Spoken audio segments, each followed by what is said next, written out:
आज इस वीडियो में पढ़ेंगे पेज नंबर 22 लुसेंट हिस्ट्री का। नालंदा विश्वविद्यालय की स्थापना कुमारगुप्त प्रथम ने की थी। 1 मिनट। नोट में है नालंदा का मठीय विश्वविद्यालय एक महाविहार है क्योंकि यह विभिन्न आकारों के अनेक मठों का संकुल है। नालंदा के बारे में अधिकांश जानकारी चीनी यात्री ह्वेन संग के अभिलेखों पर आधारित है। इनमें कहा गया है कि एक मठ की नींव कुमारगुप्त फर्स्ट द्वारा 5वीं शताब्दी में डाली गई थी और यह निर्माण कार्य परवर्ती सम्राटों के शासनकाल में भी चलता रहा, जिन्होंने इस विलक्षण विश्वविद्यालय का कार्य संपन्न किया। इस बात के प्रमाण मिलते हैं कि बौद्ध धर्म के सभी 3 संप्रदाय थेरवाद, महायान और बर्जान के सिद्धांत यहाँ पढ़ाए जाते थे। चीन, तिब्बत, श्रीलंका, थाईलैंड, बर्मा और अनेक के अन्य देशों के बौद्ध भिक्षु बौद्ध धर्म की शिक्षा प्राप्त करने के लिए नालंदा एवं इसके आसपास स्थित बोधगया तथा कुर्कीहार आदि केंद्रों पर आते थे।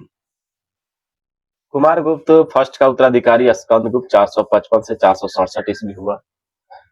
स्कंदगुप्त ने गिरनार पर्वत पर स्थित सुदर्शन झील का पुनरुद्धार किया। स्कंदगुप्त ने कर्णदत्त को सौराष्ट्र का गवर्नर नियुक्त किया।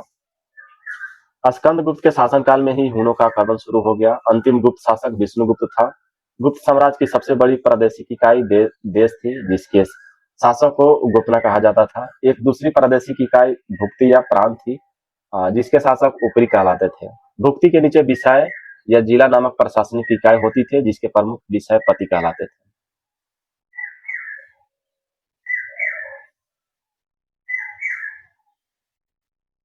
पुलिस विभाग का साधारण कर्मचारी को चाट या भाट कहा जाता था। पुलिस विभाग का मुख्य अधिकारी दंडपासी कहलाते थे। प्रशासन की सबसे छोटी इकाई ग्राम थी। ग्राम का प्रशासन ग्राम सभा द्वारा संचालित होता था। ग्राम सभा का मुखिया ग्रामी कहलाता था एवं अन्य सदस्य महतर कहलाते थे।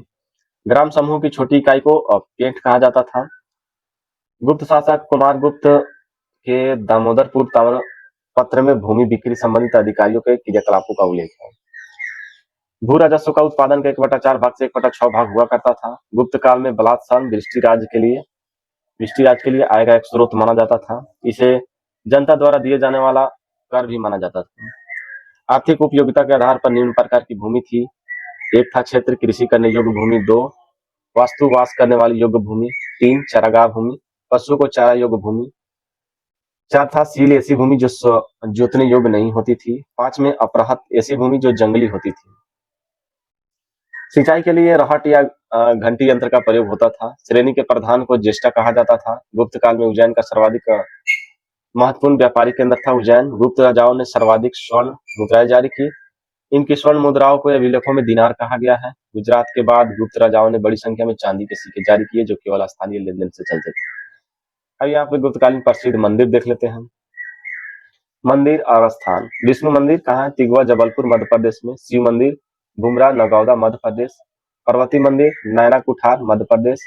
दशावतार मंदिर ईंटों द्वारा निर्मित देवगढ़ ललितपुर उत्तर प्रदेश में। शिव मंदिर हो नगौद मध्य प्रदेश। लक्ष्मण मंदिर ईंटों द्वारा निर्मित भीतरगांव कानपुर उत्तर प्रदेश। अब इधर देखते हैं कायस्थों का सर्वप्रथम वर्णन याज्ञवल्क्य स्मृति में मिलता है। जाति के रूप में कायस्थों का सर्वप्रथम वर्णन ओशनम स्मृति में मिलता है। विंध्य जंगल में सावर जाति के लोग अपने देवताओं को मनुष्य का मांस चढ़ाते थे। पहली बार किसी के सती होने का प्रमाण 510 ईस्वी के भानुगुप्त के एरन अभिलेख से मिलता है, जिसमें किसी भोजराज की मृत्यु पर उसकी पत्नी के सती होने का उल्लेख है।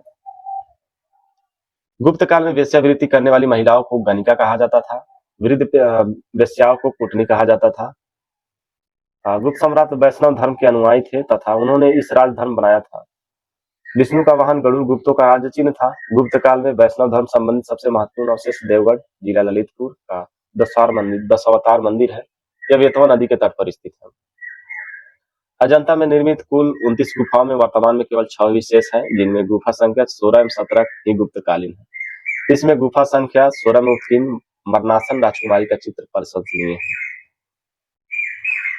गुफा संख्या 17 के चित्र को चित्रशाला कहा गया है। इस चित्रशाला में बुद्ध के जन्म, जीवन, महाभिनिष्क्रमण एवं महापरिनिर्वाण की घटनाओं से संबंधित चित्र उद्धत किए गए हैं। अजंता की गुफाएं बौद्ध धर्म की महायान शाखा से संबंधित है। अब यहाँ पे नोट में क्या है? अजंता की चित्र आवली में ईसा की पहली सदी से लेकर 7वीं सदी तक के चित्र शामिल है, फिर भी अधिकतर गुप्तकालीन ही है। गुप्त काल में निर्मित अन्य गुफा बाकी गुफा जो बाग जिला धार मध्य प्रदेश नामक स्थान पर विंध्य पर्वत को काटकर बनाई गई थी। गुप्त काल में विष्णु शर्मा द्वारा लिखित पंचतंत्र संस्कृत को संसार का सर्वाधिक प्रचलित ग्रंथ माना जाता है। बाइबिल के बाद इसका स्थान दूसरा है। इसे 5 भागों में बांटा गया है: मित्रभेद, मित्रलाभ, संधि विग्रह, लब्ध प्रनाश, अपरिकाचारिकृत, अपरिच्छाकारित्व। आर्यभट्ट ने आर्यभट्टीय एवं सूर्य सिद्धांत नामक ग्रंथ लिखे। उसने सूर्य ग्रहण एवं चंद्र ग्रहण के वास्तविक कारण बताए। आर्यभट्ट पहला भारतीय नक्षत्र वैज्ञानिक थे जिसने घोषणा की कि पृथ्वी अपनी धुरी पर घूमती है। बारहमिहिर ने बृहत संहिता, पंच सिद्धांत, बृहजाक और लघु जातक की रचना की। बृहत संहिता में नक्षत्र विद्या, वनस्पति शास्त्र, प्राकृतिक इतिहास और भौतिक भूगोल के विषय पर चर्चा की गई। ब्रह्मगुप्त इस युग के महान नक्षत्र वैज्ञानिक एवं गणितज्ञ थे।